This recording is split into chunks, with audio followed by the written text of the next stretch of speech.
हमारे साथ इस समय राजस्थान के उप मुख्यमंत्री सचिन पायलट और साथ में हरियाणा के उप मुख्यमंत्री दुष्यंत चौटाला जुड़े हुए हैं। पहले राजस्थान का रुख करना चाहूंगी मैं सचिन जी, और आपसे जानना चाहूंगी कि भले ही एक हिस्सा बहुत अच्छे से आप लोग नियंत्रण में करते हैं, लेकिन उसके बाद अचानक जयपुर के अंदर ही मामले एक के बाद एक आने लगते हैं और पता चलता है कि नहीं, अभी तो कंट्रोल में है नहीं।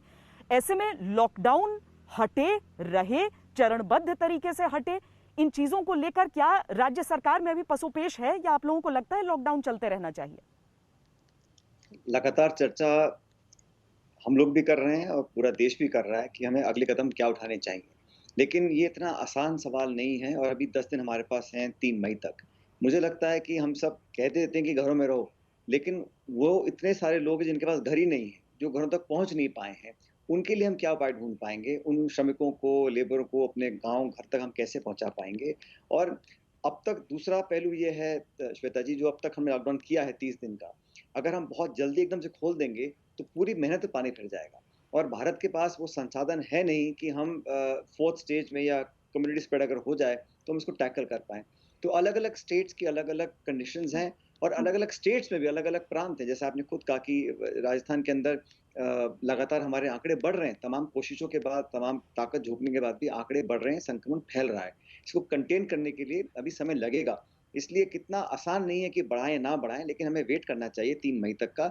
और जितने भी स्टेक होल्डर्स हैं, जो मेडिकल कम्युनिटी है, डॉक्टर्स हैं, स्टेट गवर्नमेंट्स हैं, उन सबसे चर्चा करने के बाद एक नीति बननी चाहिए और उसके तहत पहले से प्लानिंग करनी चाहिए। जो पहली बार लॉकडाउन हुआ था, वो सारे बॉर्डर सील करने पड़े थे, फिर बहुत अफरा-तफरी मच गई थी। इसलिए सब स्टेक होल्डर से बात करने के बाद सोच समझकर, संभल कर कदम उठाना पड़ेगा। मैं जानता हूँ पीड़ा है, दुःख है, परेशान हैं लोग, लेकिन बहुत जल्दी अगर लॉकडाउन को खोल दिया, तो उससे हम लोग लोगों का मूवमेंट रोक नहीं पाएँगे और फिर ये संक्रमण बहुत ज़्यादा फैल जाएगा। हमें अमेरिका, इंग्लैंड, फ्रांस ने जो एक्सपीरियंस किए हैं, उन गलतियों को दोहराना नहीं है। ये हमें सोच समझ के कदम उठाना पड़ेगा 3 मई के बाद। सचिन जी, मैंने देखा कि किस तरीके से राजस्थान में, जो कि आपका अपना मंत्रालय है, उसके तहत मनरेगा का काम भी दिया गया लोगों को, ताकि भले ही लॉकडाउन रहे लेकिन कम से कम जो लोग रोज कमा रहे हैं, रोज खा रहे हैं, उनके लिए कुछ व्यवस्था हो जाए। आपको लगता है कि अगर इस मियाद के आगे, जो कुल 40 दिन पूरे होंगे, उसके आगे अगर लंबे समय के लिए बढ़ाना भी हो अगर लॉकडाउन, तो क्या व्यवस्था होनी चाहिए? जो लोग अपने घरों से दूर हैं, जो मजदूर खासकर, जो पैदल भी चलने को तैयार हो जाते हैं, क्या कोई ऐसी चीज है कि व्यवस्था की जा सके सोशल डिस्टेंसिंग को ध्यान में रखते हुए? सब कुछ संभव है श्वेता जी। अगर हम विदेशों से चार्टर्ड प्लेन में लोगों को वापस देश में ला सकते हैं, तो हमारे देश का नागरिक किसी एक राज्य में है और वहाँ ग्रीन ज़ोन है, उसको किसी और राज्य के किसी और ज़िले में जाना, जो भी ग्रीन ज़ोन है, तो वहाँ तो हम उनके लिए व्यवस्था कर सकते हैं ना, क्योंकि कितने दिनों अच्छा जो व्यक्ति किसी और राज्य में है, उसको जो सपोर्ट है, अगर वो गरीब भी है लेकिन अपने घर में जाएगा तो कम से कम क्वारंटीन वहाँ रख सकते हैं उसको 14 दिन के लिए। तो कुछ ना कुछ व्यवस्था बैठानी पड़ेगी और हम लोग बार-बार जैसे कह देते हैं कि ये लॉकडाउन से लोग बहुत परेशान हैं। कौन सबसे ज़्यादा जो परेशान लोग हैं वो है जो दिन में दिहाड़ी करता है, ठेला लगाता है, रिक्शा खींचता है, रोज़ कमा के अपने बच्चों का पेट पालता है। उन लोगों के लिए हमें तो कोई उपाय ढूँढना पड़ेगा और मैं मानता हूँ कि ये जल्दबाजी में हम कदम नहीं उठाएँ, बिल्कुल ठीक है। लेकिन राजस्थान के अंदर भी जो नरेगा में लोग काम करते थे, बिल्कुल ठप पड़ा था। 17 अप्रैल को मैंने मीटिंग ली थी, तो सिर्फ 60,000 लोग एनरोल्ड थे नरेगा में। आज 5 दिन के बाद 7 लाख लोग आ गए हैं, 7 लाख। तो लोग अब खेतों में काम कम हो रहा है, तो लोग मज़दूरी भी कर रहे हैं, लेकिन उनके हाथों में पैसा देंगे, इकोनॉमी को दोबारा रिवाइव करने का यही एक तरीका है। और मैं मानता हूँ कि एक मॉडिफाइड हमारे यहाँ पे जो लॉकडाउन चल रहा है, वो मॉडिफाइड है।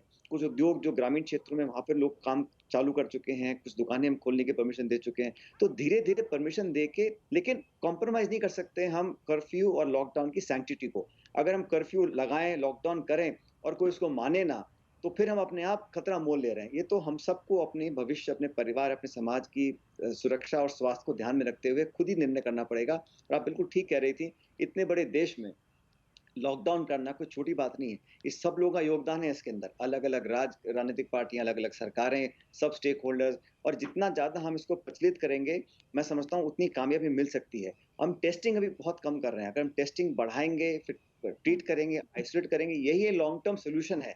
सिर्फ लॉकडाउन करने से सॉल्यूशन आने वाला नहीं है। हम लोगों को वैक्सीन की वेट करनी पड़ेगी, लेकिन तब तक ये महामारी बनकर बहुत दूर तक ना फैल जाए, इसके लिए हम सब लोगों को ज़िम्मेदारी से कदम उठाने पड़ेंगे।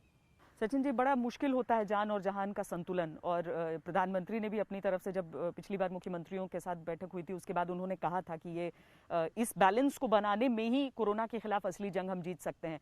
अगर आपको सजेशन देने हो, आपको सुझाव देने हो कि देश दोबारा कैसे, क्योंकि कम से कम तो सितंबर तक हमें वैक्सीन के इंतजार में रहना होगा, और वो भी अगर वो जो इस समय ट्रायल्स जो आज से शुरू हुए हैं वो सफल हो जाते हैं तो कम से कम सितंबर तक का समय निकालना होगा।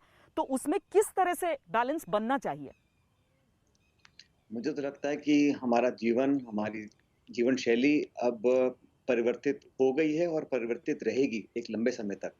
अ, लेकिन सरकार चाहे किसी पार्टी की भी हो, जो आज सबसे वंचित है, सबसे गरीब तबका जो हमारे देश में है, हमें सबसे बड़ी प्रायोरिटी उनको रखना पड़ेगा।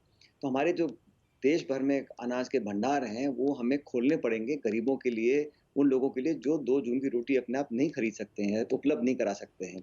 उनके खातों में पैसा डालना पड़ेगा। और अभी टेक्नोलॉजी हमारे पास है, इतना बड़ा देश हमारा, इतनी बड़ी अर्थव्यवस्था है, तो जो बिल्कुल निर्धन है, गरीब है, जिनके पास कुछ भी नहीं है, उन लोगों को हम खाना और पैसा नहीं देंगे, तो हम आगे इस लॉकडाउन को कामयाब नहीं कर सकते हैं। अगर लोग असंतुष्ट रहेंगे, बहुत ज़्यादा आक्रोशित हो जाएँगे, और मुझे लगता है कि ये संतोष का भी बाँध टूट सकता है। इसलिए जो हमारे देश की जो बहुत बड़ा तबका है, जो आज इस कगार पे खड़ा है, उनके पास ना तो साधन है, ना रिसोर्सेज़ हैं, ना पैसा है, ना खाने की सामग्री है। उन लोगों तक सामान पहुँचाना, उन लोगों तक पैसा पहुँचाना पहली प्राथमिकता होनी चाहिए। दूसरा, जो अर्थव्यवस्था से जुड़े हुए लोग हैं, अब ऐसे बहुत से उद्योग हैं जो घरों से काम कर सकते हैं, फाइनेंशियल सर्विसेज़ हैं, बाकी चीज़ें हैं, उनको स्टार्ट करना पड़ेगा। और लोगों को ये लगना चाहिए कि हम लगातार कामयाब भी हो रहे हैं। इसलिए हम लोगों को टेस्टिंग बढ़ानी पड़ेगी। अभी तक हम लोग जो टेस्ट कर रहे हैं, मैं समझता हूँ नाकाफ़ी है हमारे जैसे देश के लिए। टेस्ट में रिज़ल्ट आएँगे, कुछ पॉज़िटिव भी आएँगे, लेकिन लोग ठीक भी होते हैं। बहुत कम परसेंटेज लोग ऐसे हैं जो इसका शिकार होते हैं, इसलिए घबराने की ज़रूरत इसमें नहीं है।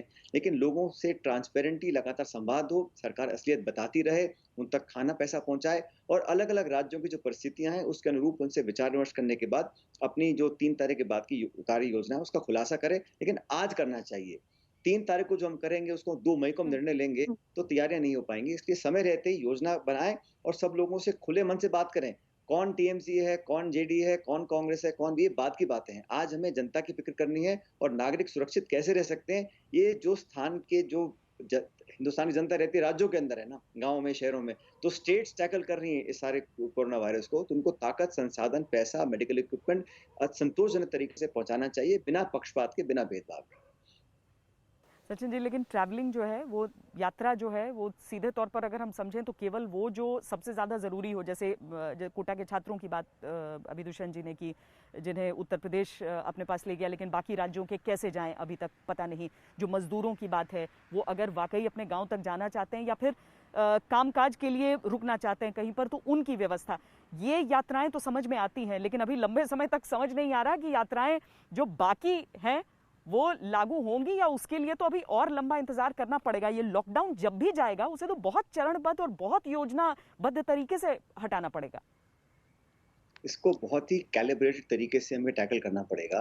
आप अगर बॉर्डर्स खोल दीजिएगा और लोग बसों में और ट्रेनों में चढ़ के जाएँगे, भर के जाएँगे, तो फिर ये रुक पाना इम्पॉसिबल हो जाएगा। इसलिए जो बहुत एसेंशियल ट्रैवल है, जो, और मैं तो फिर भी कहता हूँ, अगर आप बॉर्डर्स को खोलते भी हैं, तो हर व्यक्ति को स्क्रीन करिए, और जहाँ भी अपने घर में जाए, अगर कोई हॉट ज़ोन से आया है, तो उसको 14 दिन के लिए आइसोलेट करके रखें। ये सारे कदम जिला लेवल से लेके राज्य लेवल और केंद्र सरकार तक उठाने पड़ेंगे।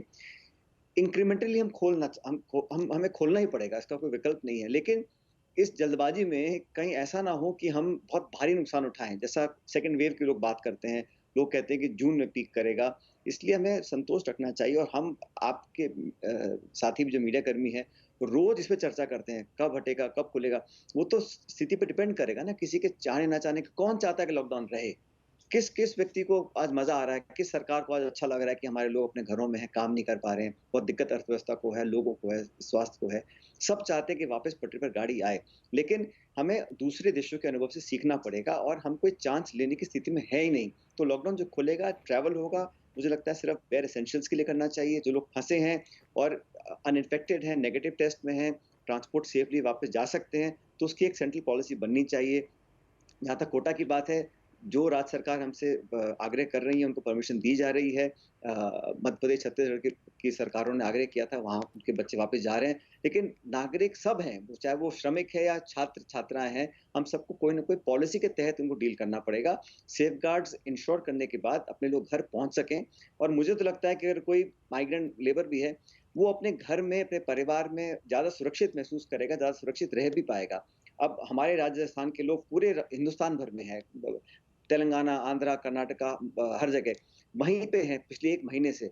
तो अगर जो टेस्ट करने के बाद अगर उनको सेफली हम अपने घरों में ला सकते हैं, तो यहाँ पर आकर वो, मुझे लगता है कि कोरोना से अच्छी तरह लड़ सकते हैं। उनको संबल मिलेगा, ताकत मिलेगा, घर परिवार के लोग होंगे, एक आदमी को हिम्मत बनती है। इसलिए ज़रूरी है कि हम नेशनल पॉलिसी बनाएँ और safe zone to safe zone travel का जो है हमें कहीं न कहीं खोलना पड़ेगा। जी, वाक़ई अब बस वही देखना है कि ये चरणबद्ध तरीका होगा तो क्या होगा, और इसी पर मंथन सोमवार को होनी है। बहुत-बहुत धन्यवाद सचिन पायलट और दुष्यंत चौटाला जी हमसे बातचीत करने के लिए।